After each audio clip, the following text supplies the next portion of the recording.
Hello everyone, and a very good morning to you. This morning I'm just about 8 miles north of Cookstown at Lough Fea, which is a freshwater reservoir and supplies the surrounding area and beyond. It's set in about 200 acres and it attracts roughly about 30,000 visitors every year. There's a beautiful walk. It takes I think an hour to go around it. A beautiful walk right round the loch here, and it is quite blustery today, as you can see by the waves there, but it's a lovely area to go for a wee dander. And thank you again for your company this morning. And perhaps the location mightn't be fitting with what I'm going to speak about this morning, but it's so peaceful and so tranquil here, and I just want you to reflect on these little thought or little message today, as you know, it spoke to me earlier in the week as I read it. And the little message that I want to bring before you this morning, it was a cousin of mine, Maureen, whose daughter had posted this on Facebook, and it was bringing to my attention about a world-renowned designer and author who sadly lost her life at the young age of 40 with stomach cancer. I don't know if you read it on Facebook, but I want to share it with you. And in the short life of this young woman, I want you to listen carefully to what she said, what she had to say before she died. Here's what she said. I had the world's most expensive car in my garage, but now I have to move in a wheelchair. My house sells all kinds of branded clothes and shoes and valuables, but now my body is wrapped in a small cloth provided by the hospital. I have plenty of money in the bank, but now I benefit from nothing from this amount. My house was like a castle, but now I am sleeping on 2 beds in the hospital, from 5-star to 5-star hotel. But right now I'm spending time in the hospital moving about from lab to lab. I have given hundreds of people signatures, but this time medical records are my signature.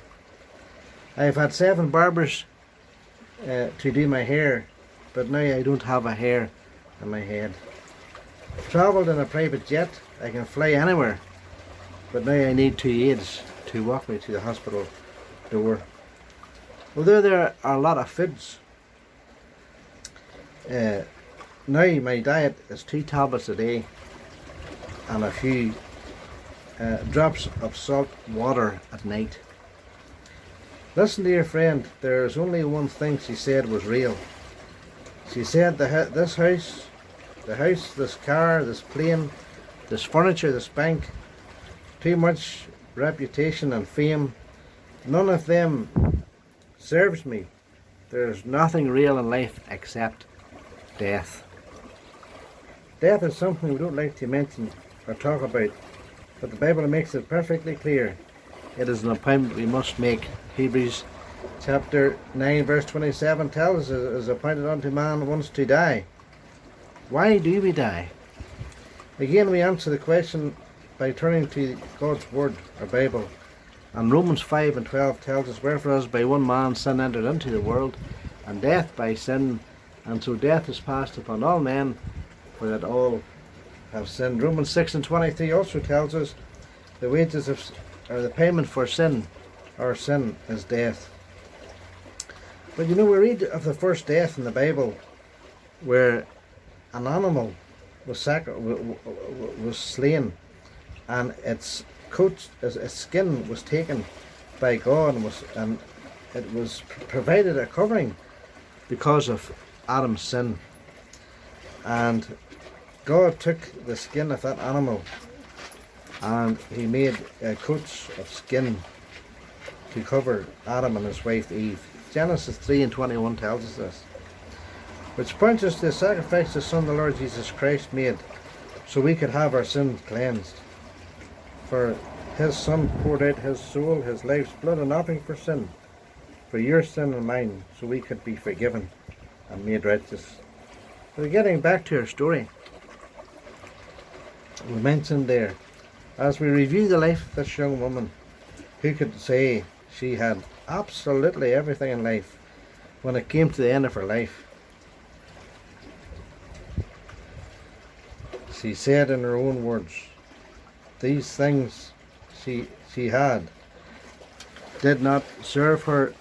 There's nothing in real in life except death. You know, this young woman realised that her short time here on earth was fleeting. It was over before she knew it. And that, my dear friend, is what life is like. It's very transient. It lasts only for a short time. It's passing. As I thought about this, I was turned again to Psalm 39, where the psalmist asked, or prays, the question, Lord, make me to know mine end and the measure of my days, what it is, that I may know how frail I am. You see, it's good to enjoy life. It's good that there's nothing wrong to prosper. People work hard for their money and they prosper materially. And yes, there is a lot of pleasure in this world, but dear friend, as the writer to the Hebrews tells us, they're only for a season, they're passing. As the psalmist would be reminded of the brief measure of his days in Psalm 39, it also would be a reminder also of his frailty, how frail indeed man is, whose days are as grass. Psalm 103 verse 15 tells us this. James 4:14 also reminds us, what is your life? It is even a vapour. It appears for a little time, and then it vanisheth away. We are passing quickly through this world. For this young woman we refer to, it was only 40 years. And perhaps you've known those who are younger, and even those who never made 40, and those who are older. But if you were to go to the oldest person in the world, and they would just say to you how quickly time flies, and then we're gone. But dear friend, the biggest question is, where will you be when time is no more? Will it be the many mansions where eternal rest is found, or will it be passing onward and quickly passing with the many on the downward road, who are careless of their soul salvation and who are not heeding the call of God, who are still travelling underfoot the precious blood of the Lord Jesus Christ? Dear friend, what you do with Christ will determine where you will be in whenever life runs its course in God's eternity.